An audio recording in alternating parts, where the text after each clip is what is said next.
Deham Siguro Sijuta Padakamalam Sigurun Vaishnavamscha Sirupam Sagrajatam Sahagana Ragana Tanvitam Tang Sajivam Sadvitam Savadutam Parijana Sahitam Krishna Chaitam Devam Sri Radha Krishna Padan Sahagana Lagita Sri Vishakam Hey Krishna Karuna Sindhu Dinabandhu Jagatpate Gopesha Gopika Kanta Radha Kanta Namostute Tapta Kanchana Gaurangi Radhe Vrindavaneshwari Vrishabhanu Sute Devi Pranamami Hari Priye Vanchakapachurvascha Kripa Sindhu Bevacha Patitanam Bhavanebhyo Vaishnavebhyo Namo Namaha Jaya Shri Krishna Chaitanya Prabhu Nityananda Sri Advaita Gadadhar Srivasadi Gaura Bhakta Vrinda Hare Krishna Krishna Krishna Hare Hare Hare Rama Rama Rama Hare Hare Om Namo Bhagavate Vasudevaya Bhagavate Vasudevaya. Om Namo Bhagavate Vasudevaya. Om Namo Bhagavate Vasudevaya. Om Namo Bhagavate Vasudevaya. Om Namo Bhagavate Vasudevaya. Narayanam Namaskritya Niramachaiva Narottamam Devim Saraswatim Vyasam Ato Jayamudidayet Nasta Preshu Bhadreshu Jam Bhagavat Shevaya Bhagavat Utama Shloki Bhakti Bhavati Naistiki. Hare Krishna. Today is a Thursday, April 17th, 2025. We're reading from Srimad Bhagavatam, Canto 4, Creation of the Fourth Order. Now we have moved into chapter 28. Paranjana becomes a woman in his next life. Text number 4.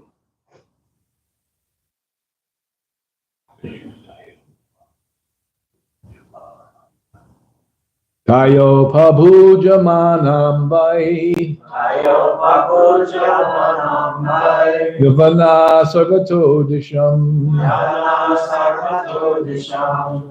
Dvarbi Pravishya Subrisham Varvi Pravishya Subrisham. Prardayan Sakalam Purim Ardayam Sakalam Purim. Tayo Prabhu Manambai Tayo Papuja Manambai. Yavana Sarvato Disham Yana Sarvato Disham. Dvarbi Pravishya Subrisham Varvi Pravishya Subrisham. Prardayan Sakalam Purim Ardayam Sakalam Purim. Tayo Prabhu Manambai Tayo Papuja Manambai.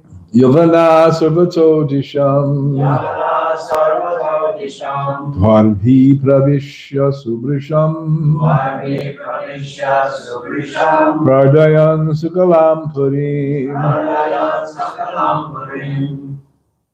Tayo Papuja Manambai. Tayo Prabhu Manambai Yavanam Sarvato Disham. Yavana Sarvato Disham Varvi Pravishya Subrisham. Dvarbi Pravishya Subrisham Ardayam Sakalam Purim. Prardayan Sakalam Purim Tayo Prabhu Manambai Yavanak Sarvato Disham Dvarabhi Pravishya Subrisham Prardayan Sakalam Purim Tayo Pabhujamanam Vai Yavanak Savato Disham Prardi Pravishya Subrisham Prardayan Sakalam Purim Tayo Pabhujamanam Vai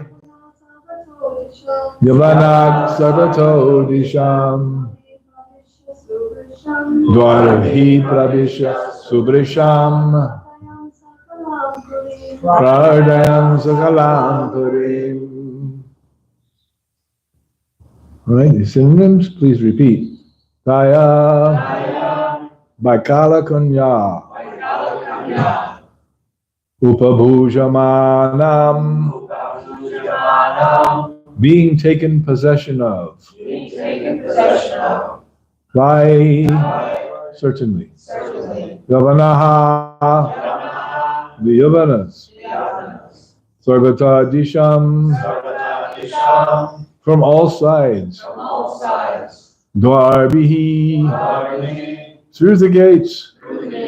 Pravishya, having entered. Subrisham, greatly. Prardayan, giving trouble. Sakalam, all over.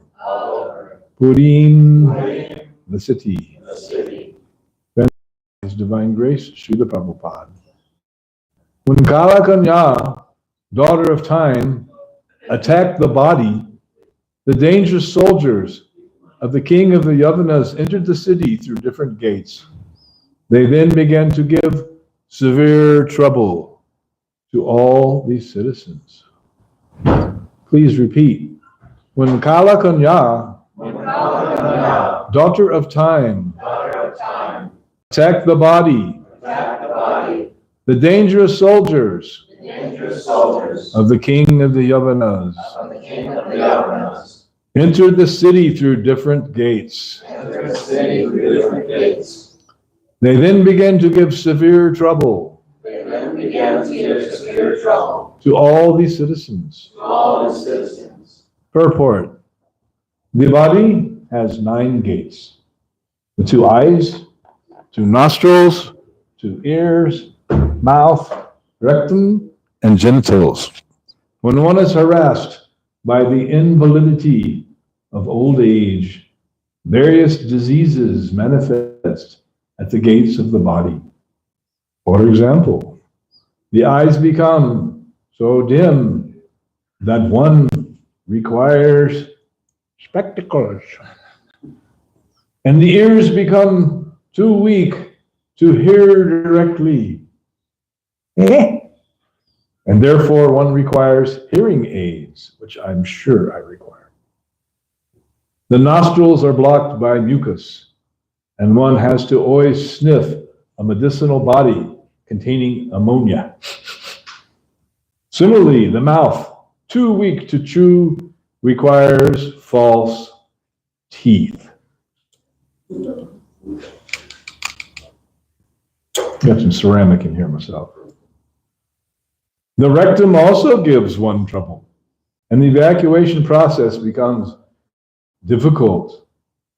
Sometimes one has to take enemas, and sometimes use a surgical nozzle to accelerate the passing of urine. In this way, the city of Paranchana was attacked at various gates by the soldiers. Thus, in old age, all the gates of the body are blocked by so many diseases, and one has to take help from so many medicines and surgical appliances.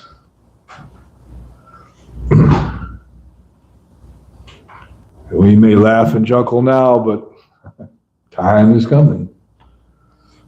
Time and tide wait for no man. Tayo Prabhu Jamanam Bhai Yavanak Savato Nisham Dwarbi Pravishya Subrisham Prardayan Sakalam Purim. When Kala Kanya, daughter of time, attacked the body, the dangerous soldiers of the king of the Yavanas entered the city through different gates. Then they begin to give severe trouble to all the citizens. Mukum karoti vachalam bhangam lagayate girim jatkripa tamaham bande paramananda madhavam Sri Gurum Dinatarinam. So, of course, this is the continuation of the analogy of the body as a city of 9 gates. And Kalakanya, or Jara, the invalidity of old age, attacks those various gates, as Srila Prabhupada very graphically points out in the purport.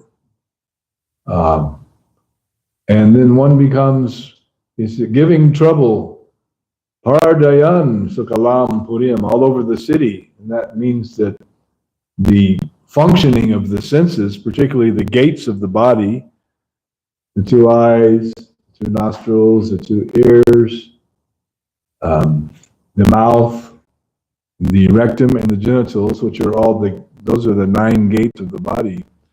Then they all become inconvenienced in various ways, and Prabhupada gives an example for each one of them.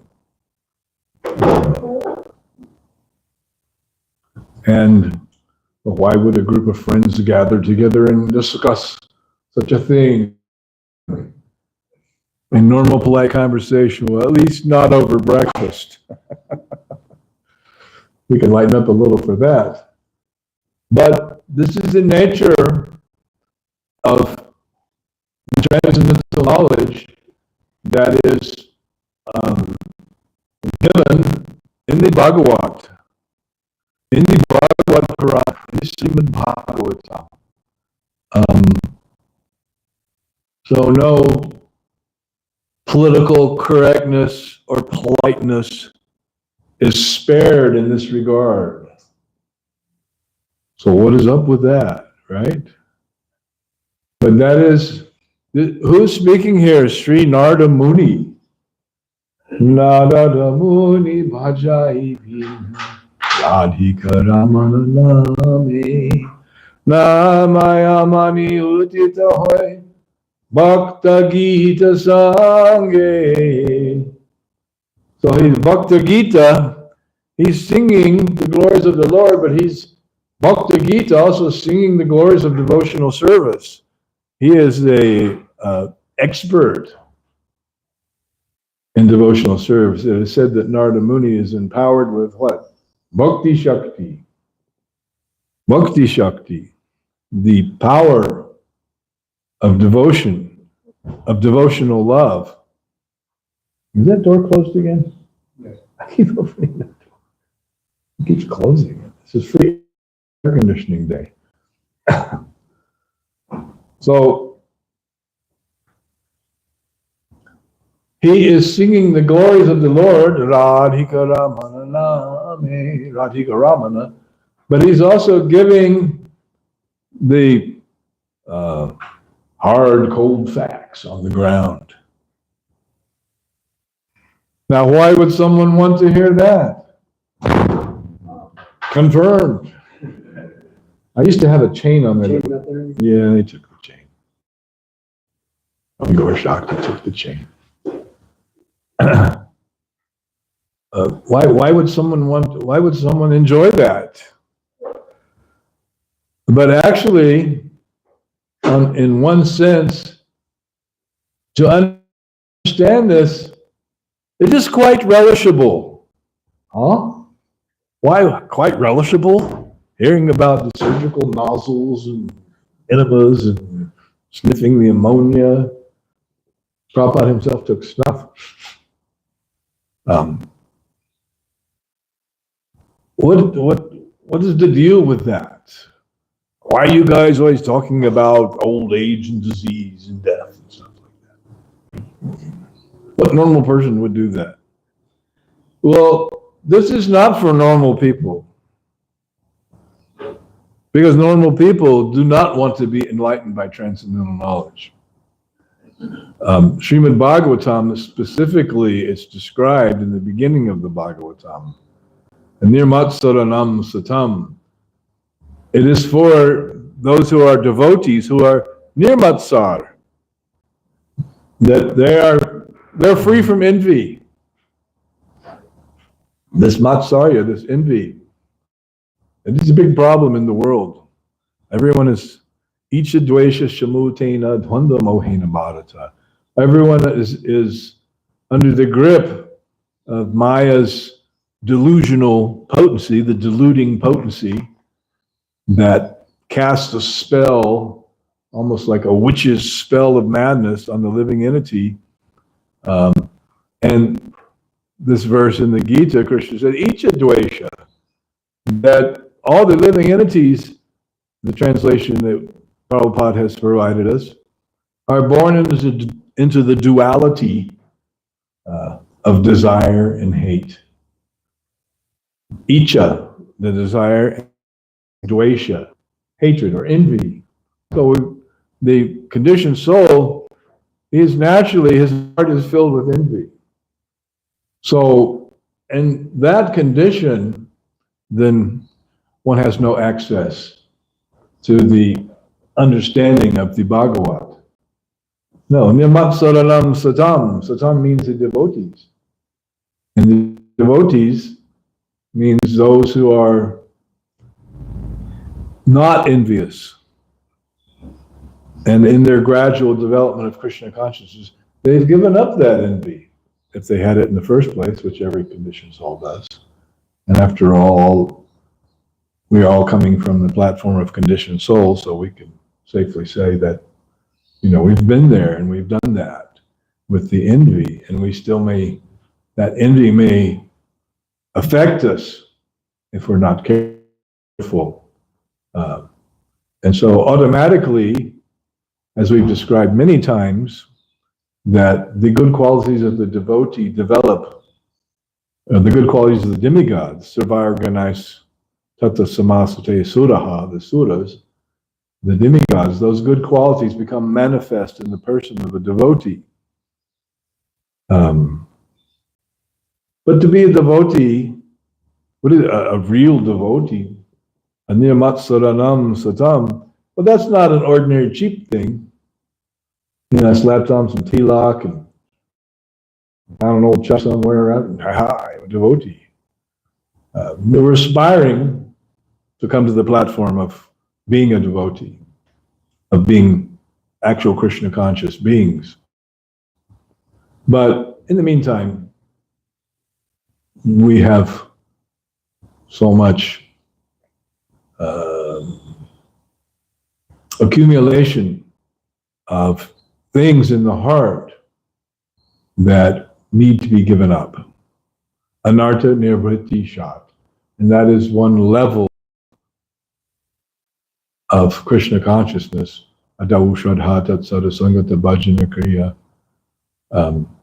After having a little faith, coming into the association of devotees, beginning to practice bhajana kriya, the activities of Krishna consciousness, then anartha nirvritti shat. One has to give up the anarthas, the unwanted things. Artha means the wanted thing. Anartha means the unwanted things, like lust, anger, greed, envy, madness, illusion, propensity to cheat, etc. So it's a very important stage, and we have to get through that stage, and then come to the platform of nishta. The platform of nishta means firmly fixed, like a rock, like the pillar of a bridge set into concrete with moorings and piers and all, it seems called rebars going down into the ground, and really solid like a rock. Well, they say the Rock of Gibraltar. That's a mountain there at the entrance to the Mediterranean, at the very tip there. Gibraltar used to be a British possession. I don't know if it still is. But there's that rock there, and it's It ain't going nowhere. Or like the Himalayan mountains. What does Krishna say in Bhagavad Gita? Of immovable things. I am the Himalayas. Immovable. That is Nishta. That is, the Himalayas are fixed up in their position. They're going nowhere. So that attainment of Nishta, of being firmly fixed in bhakti, it's preceded by the level of anartha nivritti shat. So at the same time, it is like an automatic process that happens. One progresses through the various levels till one comes finally to the bhava and prema, which are the goals. But it is also not that the devotee is passive and understanding that, oh, I have an artist in my heart, but I'm not going to do nothing about that. Hey, forget it, man. I'll let Krishna take care of that automatically, right? Automatic transmission. You don't have to shift it. Does all the work for you. But Krishna consciousness doesn't mean that Krishna does all the work for you. You got to do the work yourself. He didn't tell Arjuna, all right, you just sleep here in the back of the chariot. I'll get a nice pillow for you, and then I'll do all the work. No. Bhagavad Gita was spoken to get Arjuna fired up to do the work. You do the work. Krishna says, the whole outcome of everything, the battle, and it is already arranged by me, but you have to grasp the bull by the ring and do the work yourself. And don't be overcome by lamentation or lethargy or things like that. Oh, it is too hard. Oh, anartha nivritti, that is too hard. Because what happens in anartha nivritti? You have to recognize anarthas and pray to Krishna to try to get some help in overcoming them. Not that's just like, man, I don't do that stuff, I don't do that stuff. That's not for me. I just chant. No, but you have to endeavor.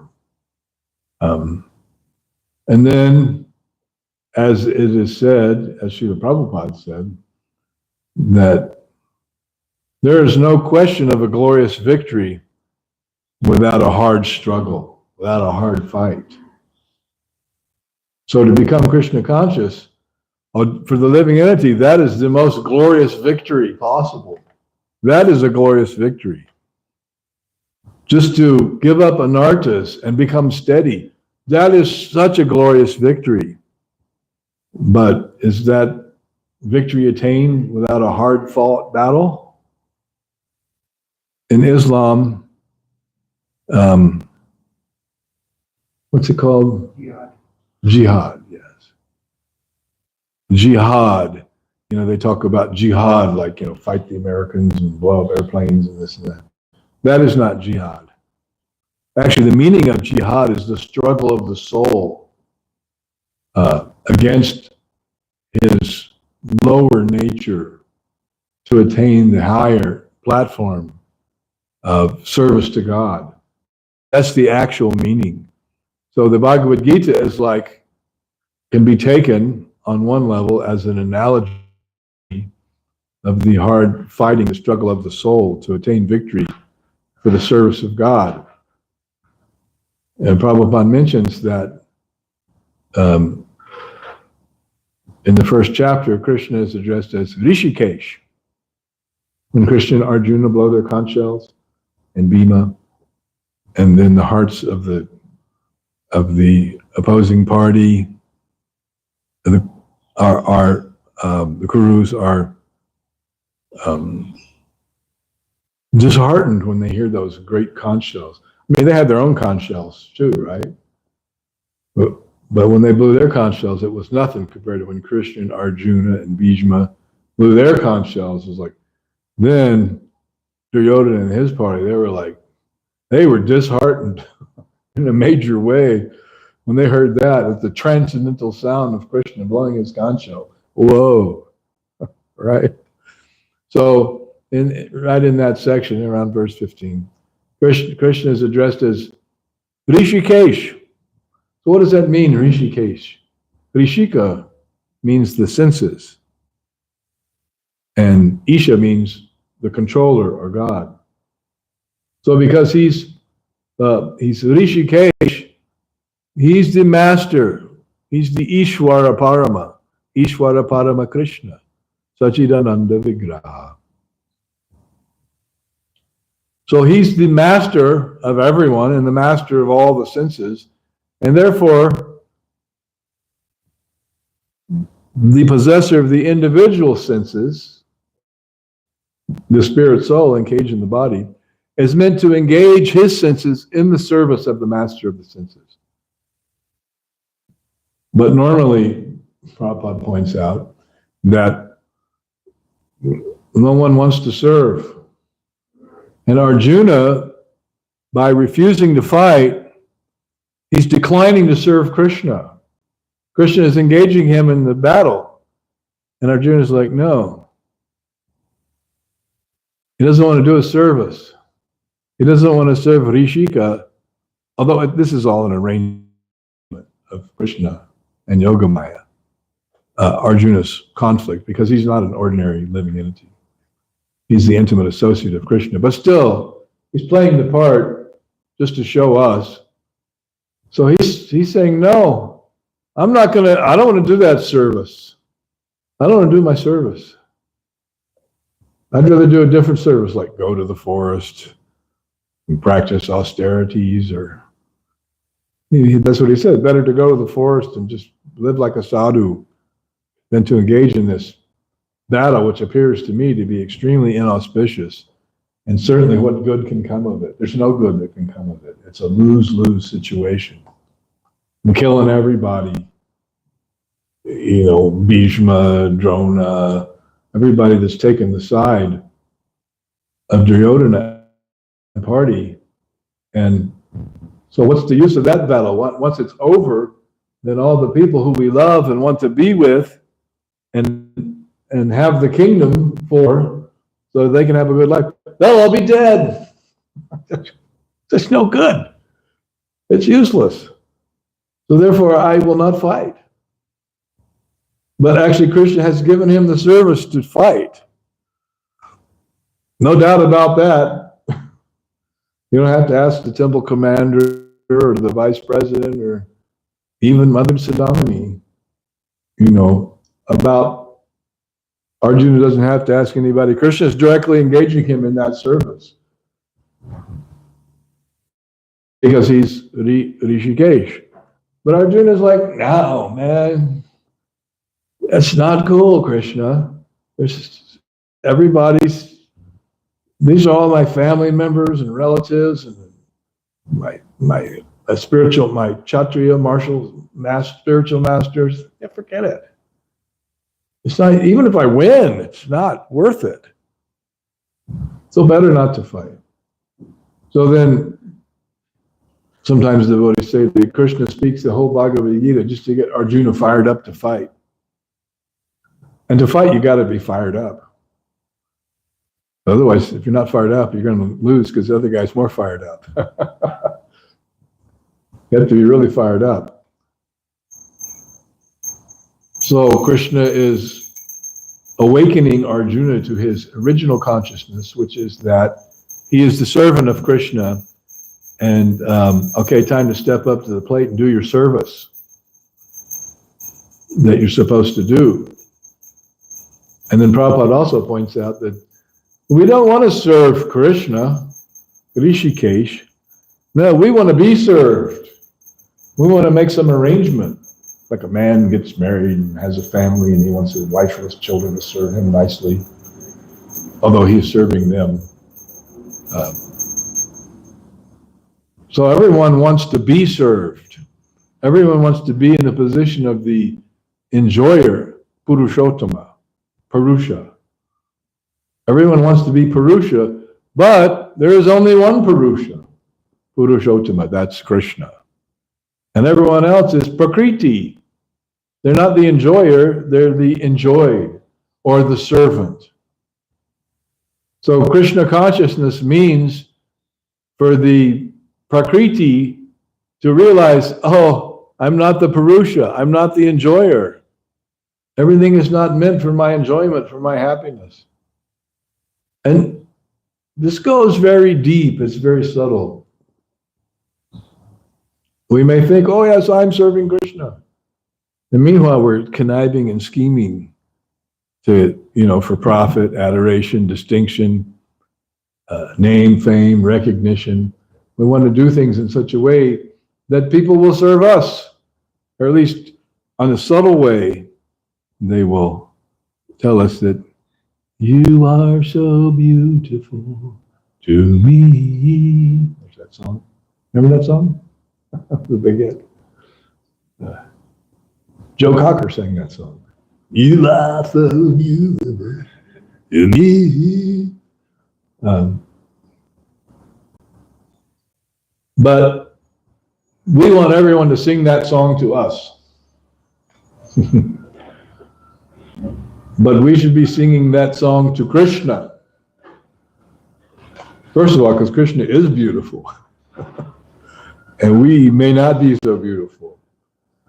Not only in terms of the external manifestation of the body, but in terms of the inner quality or character in our conditioned state, full of anarthas, we're not so beautiful, actually. So, we are meant to serve Krishna. That is our position. And Krishna consciousness is the way to awaken that, it's like a restorative process. Take some old beat up wreck and restore it to brand new, then it's glorious.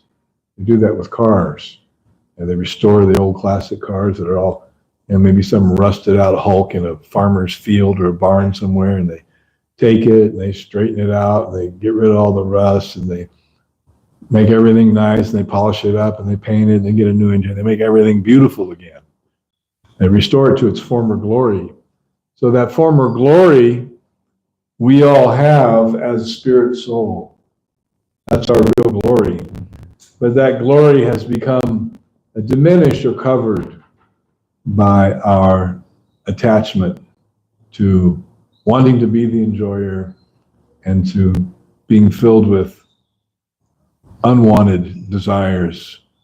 Prabhupada calls the dirty things in the heart. But Cheto Dharpana Marjanam. Marjana means cleansing. So Cheto Dharpana, the consciousness, is like a mirror, and the chanting, Param Vijayate Shri Krishna Sankirtan, of the holy name, cleanses that covering, that layer of filth that covers over our real selves, our real Cheta, our consciousness.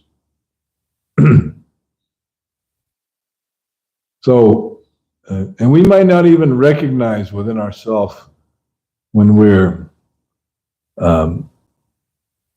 comporting ourselves in such a way that we're trying to angle for adoration, profit, distinction from others. We may do that with the veneer of Krishna consciousness, thinking, oh yes, I'm so nice, I'm so ecstatic, I'm so wonderful, as long as everyone else is recognizing that, yes. One devotee who's a sannyasi now, when he was a brahmachari, used to humorously say that finally you have recognized my true glories. So every living entity is looking for recognition of their true glories. But the true glory becomes when one is not interested in any recognition for that, but one is only interested in explicating the glories of Krishna only, and not for one's own personal aggrandizement. And it can be very, very subtle. That's Maya's trick. Maya is so expert. Maya's level of expertise we can't even begin to grasp it. She, like Santa Claus, she knows what you are thinking. She knows when you're awake. She knows when you've been good or bad. So be good for goodness sake. She knows where you're at, and she exploits it. She takes advantage of you. Not you, me, everyone, all of us. She takes advantage of us. And plays upon our weakness because we love it when we're in the limelight or when we're getting some recognition, some adoration. Oh yes, that is so wonderful. When we beam with happiness. With that happiness, that's just like a fake ecstasy. A fake ecstasy. I guess we can call it fakes-tasy. Fake ecstasy, fakes-tasy. Maya fakes us out and makes us think that we're experiencing spiritual bliss when actually we're attempting to taste sense gratification. Literally. It's amazing. It's amazing.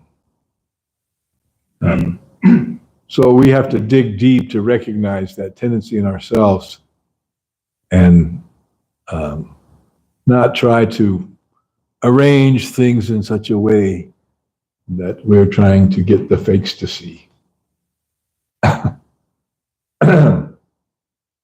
If you recognize yourself in this, very good.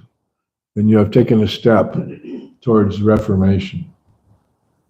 If you don't recognize yourself in that, either you're a pure devotee or Maya's really got you. So you have to be the judge. But also in the association of devotees,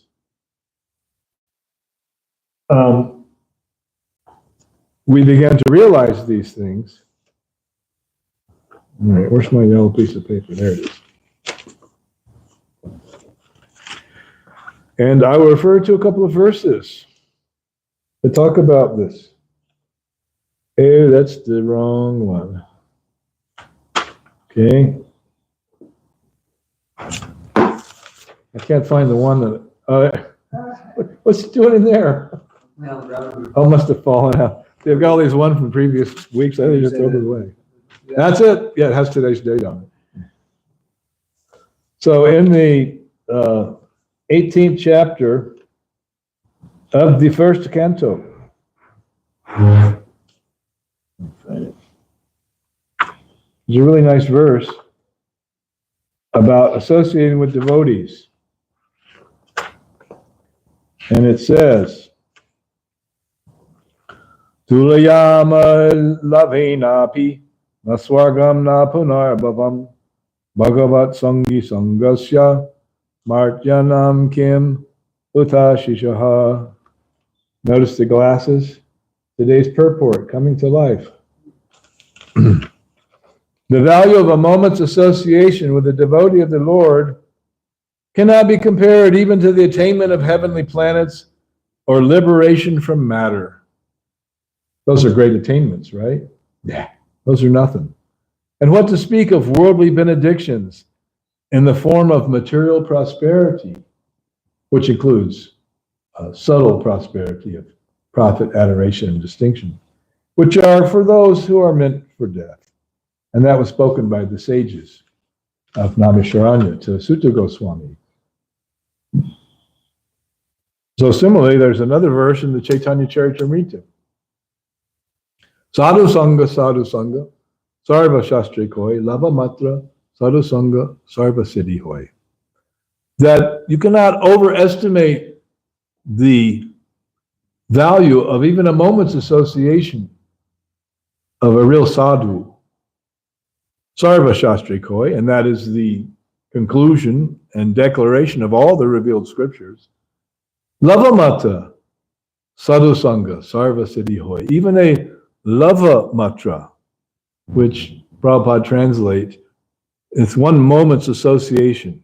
A Lava Matra, as that's technically 1/11 of a second. For you scientific minds out there, 1/11th of a second. That's pretty, your watch doesn't go there, although they do have those Olympic watches that do to the hundredths or whatever of a second. So 1/11th of a second, which is a pretty minuscule moment. But even that amount of association with a pure devotee, Sarva Siddhi Hoy, one can attain all perfection. And that is not an exaggeration. It's a factual statement given by Sri Chaitanya Charitamrita. So those who have entered onto this path of bhakti, and what does that mean, that association, sadhusanga? That means to hear from the self-realized soul. And we are very fortunate. We have one of the greatest self-realized souls ever in the history of the material world, Srila Prabhupada himself, giving us this enlightenment in bhakti, talking about the surgical appliances and the sniffing of the ammonia and the enemas and the hearing aids and the spectacles, and that is sadhusanga, that hearing from Prabhupada. We're hearing from Prabhupada, a great self-realized personality, unprecedented, empowered spiritual master and preacher of Krishna consciousness. And we're getting more than Lavamatra. We're getting like so many opportunities all the time to hear from Prabhupada. When we repeat the philosophy we've heard from Prabhupada, that's just as good, because it's coming from Prabhupada, and Prabhupada is giving from the Shastra. He's not making anything. He has his own interesting way of presenting things, very unique and very powerful. But he's not making this up. We're not making this stuff up. We don't make anything up. We may make up a batch of halava or some what is it, pasta sauce with the green leaves, and yes, we may make that up. But even then, where did we get the recipe? From Sindhamani.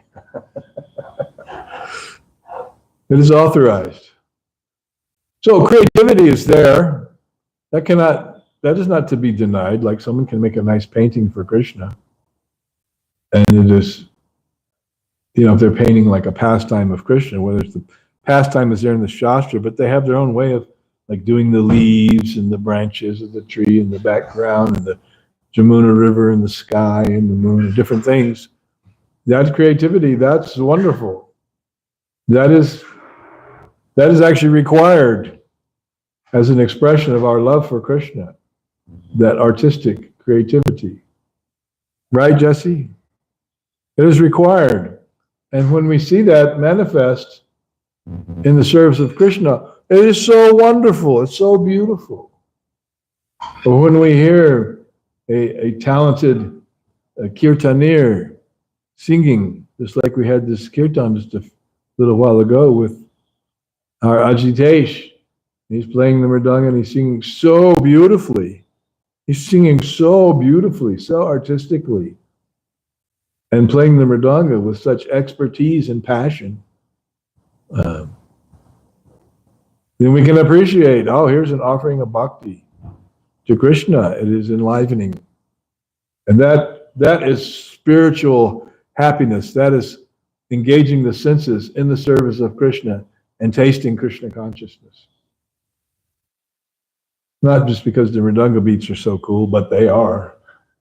They are very cool. That's part of it.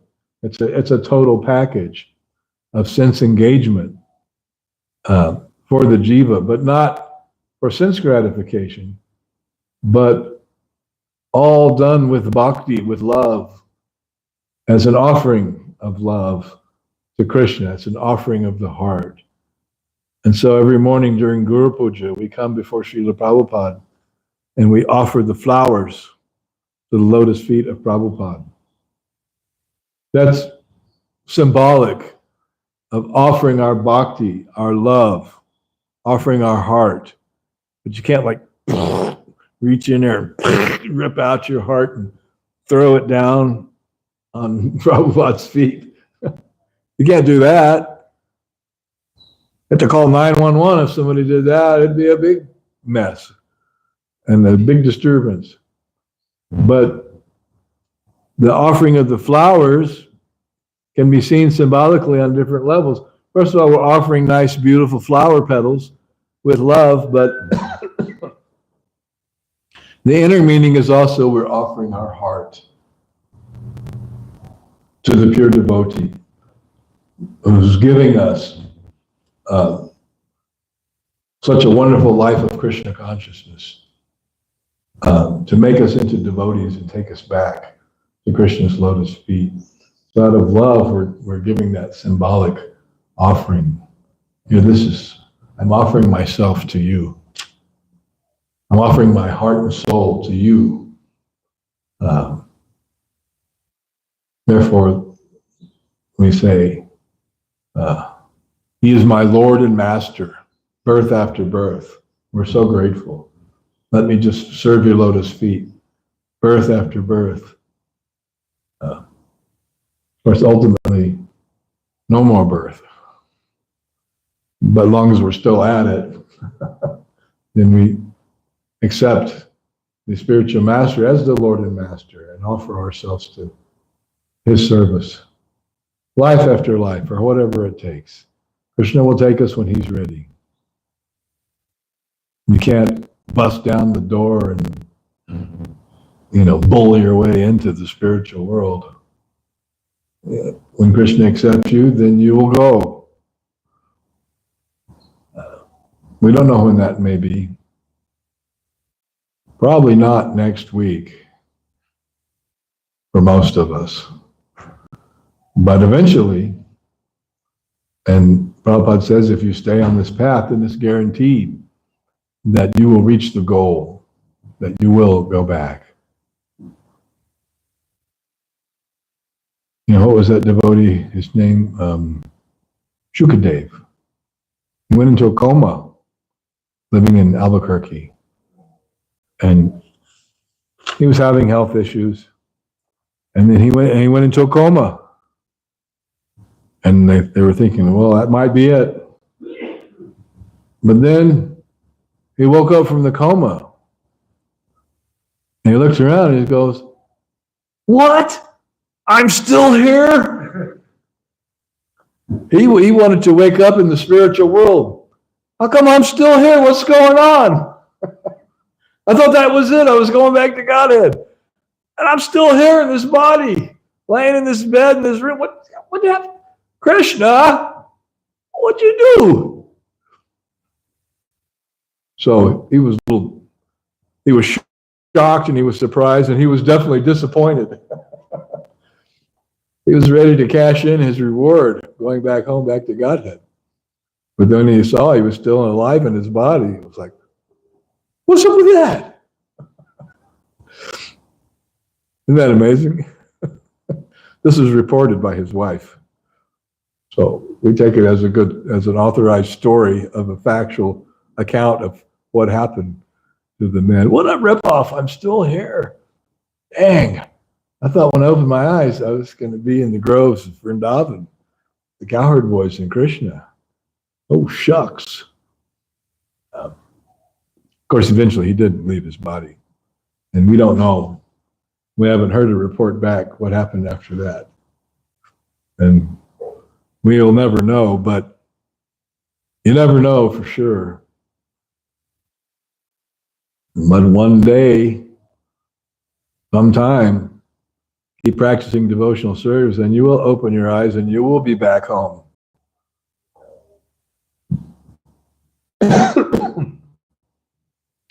Can't beat that. And that's the goal. That's what happens. That's where you go. That's the destination.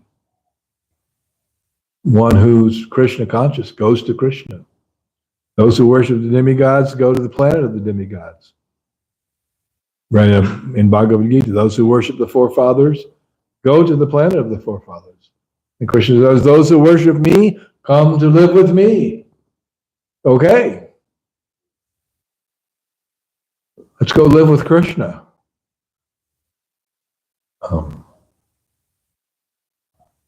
One devotee in India, he was helping Srila Prabhupada. He did so much work to help build the Bombay temple at Juhu. And Prabhupada told him, you have worked so hard to build this temple for Krishna, and Krishna will build a palace in the spiritual world for you. In other words, that's his reward. He's worked so hard, sacrificed so much of his energy to build a beautiful temple for Krishna, that Krishna will reserve him a palace there in the spiritual world where he'll be properly situated. Won't have to worry about anything. He won't even have to construct it. Why not live in a palace made of Chintamani and with Krishna in the spiritual world? Okay, I accept. What a proposition. Let's go. And not just me, go. Let's all go. Let's go together. Let's all go together. Go back to the spiritual world. Hey, there's Damodar and Divya. There's Bhakti Ian. There's Gauranga Prema.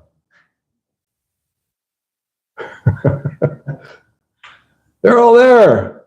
All right. This is a party. This is better than Mount Lemon. Although it's not quite so hot in Mount Lemon as it is down here in the valley. But hey, let's take everybody. Let's take the whole planet. There's spiritual space can expand unlimited. There's room for everybody. So that is the Krishna consciousness movement. And one should not avoid discussion of these topics like birth, death, old age, and disease. There's a statement made by Krishnadas Kaviraj in the Chaitanya Charitamrita. One should not avoid discussion of these difficult subject matters, considering them controversial. Rather, one should discuss, one should understand, one should realize. Because why? He says, because such discussions, such understandings, such philosophy, it strengthens the mind and makes us, it fortifies our position in Krishna consciousness and fosters our detachment from that, those nefarious, unwanted things like profit, adoration, and distinction. All right. Thank you very much. Any realization? Question, comments? We'll go with Chandrika first. With profit adoration. With profit, adoration, and distinction, if somebody is a devotee and their anattas come up and they destroy devotional service that involves vulnerable people that are not able to basically fight, should somebody fight for them, or is it just that that's their karma and okay, just leave it like that? What would be? Well, we want everyone to succeed in Krishna consciousness. And if you suffer, just like we know you've been going through some suffering, well, guess what? We all been going through some suffering in different ways. We suffer when we see you suffer. Well, I suffer when I see those that are vulnerable suffering, that have been thrown out and just forgotten about. So next part of the question is, well, is it your karma? Not a blade of grass moves without the will of the Supreme. So if you go through something, then What can you do? You can't curse somebody else. That it's not somebody else's fault that you suffer. That's your thing. Who knows what may have transpired in a previous life? If you're getting some reactions, and then ultimately it's Krishna also arranging to put you through some difficulty. What does the Bhagavatam say? That the devotee goes on suffering within, but offers prayers to Krishna within the core of his heart, and then going back home, back to Godhead, becomes his rightful claim. Because he goes on offering obeisances from within the core of his heart. Generally, people blame God for the suffering, but there's maybe someone else more conveniently closer available to pin the blame on. And that there's a whole discussion in the 11th canto. Well, what is the cause of the suffering of the living entity? And the answer is given that ultimately it's the mind, our attachment to the mind, to the material mind, our identification that causes us to suffer. Because otherwise we have nothing to do with this material world, with this material energy. We're pure spirit souls. But our attachment is actually the cause of our suffering. And boy, is it difficult to see beyond the immediate circumstances and not blame whoever we feel is causing us suffering. And we just figure if we could get a big enough stick, we could take them out. That would end our suffering. But that's not going to end our suffering.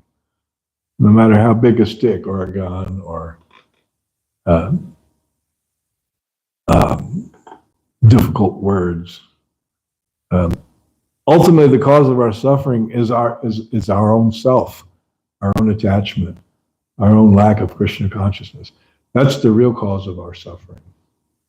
It is very difficult to proceed on that basis and understand that, because there's always somebody very close by who we can pin the tail on the donkey, right? Because they're right there.